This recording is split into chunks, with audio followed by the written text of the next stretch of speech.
Welcome friends, it's me Lalita. இன்னைக்கும் ஒரு variety rice simple lemon rice என்னோட ஸ்டைலில் எப்படி பண்ணினேங்கிறத பார்க்கலாம். புரட்டாசி மாதம் ஸ்பெஷல் 2 லெமன் எடுத்து வச்சுருக்கேன், பச்சை மிளகாய் 2, இஞ்சி இந்த சைஸ் எடுத்துருக்கேன், இன்னும் கொஞ்சம் கூட வேணும்னா கூட எடுத்துக்கலாம், கருவேப்பிலை, அப்புறம் உப்பு, பெருங்காயம், கடுகு, உளுத்தம்பருப்பு, கடலைப்பருப்பு, வேர்க்கடலை இதெல்லாம். லெமன் 2த்தையும் நான் புழிஞ்சு எடுத்து வச்சுக்கிறேன்.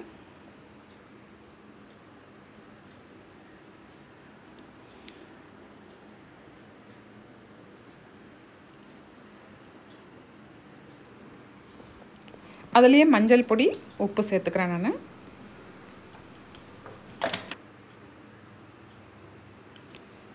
நல்லா மிக்ஸ் பண்ணி எடுத்து வச்சுக்கிறேன்.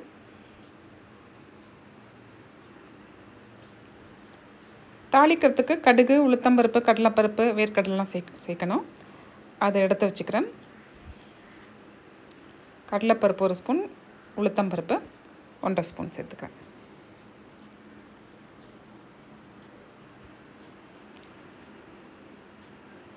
இது கூட வேர்க்கடலை, கேஷ்யூ வேணும்னா கூட நீங்கள் சேர்த்துக்கலாம். இப்போ முதல்ல தாளிச்சிக்கலாம். எண்ணெய் விட்டுருக்கேன், எண்ணெய் காஞ்ச உடனே கடுகு போட்டுக்கிறேன். கடுகு பொரிஞ்சி வருது, கூடவே 1/2 ஸ்பூன் ஜீரகம், அப்புறம் எடுத்து வச்சுருக்க உளுத்தம்பருப்பு, கடலைப்பருப்பு, வேர்க்கடலை நல்லா எண்ணெயில் பொரியட்டும்.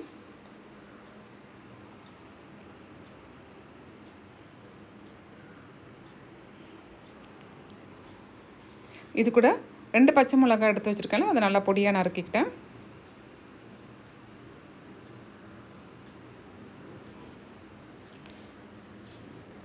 இது கூட கருவேப்பிலையும் சேர்த்துக்கலாம்.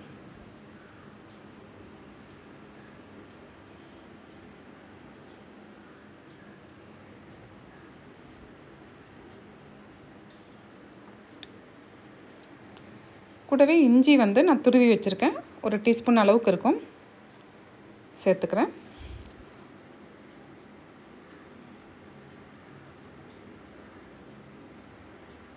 எண்ணெயில் எல்லாம் பொரிஞ்சு வந்திருக்கு. கூடவே பெருங்காயம் சேர்த்துக்கலாம், நல்லா கலந்து விட்டுக்கிறேன். அடுத்து பிழிஞ்சு வச்சுருக்க லெமன் ஜூஸையும் சேர்த்துக்கலாம். அதுலேயே உப்பு சேர்த்துருக்கேன், உப்பு, மஞ்சள் பொடி. இது ரொம்ப நேரம் கொதிக்கணும்னு அவசியம் இல்லை, 1 நிமிஷம் ஸ்லோ ஃப்ளேமில் வச்சு ஆஃப் பண்ணிடலாம். அப்புறம் சாதத்தை வடித்து வச்சுருக்க சாதத்தை மிக்ஸ் பண்ணி எடுத்திங்கன்னா லெமன் ரைஸ் ரெடி.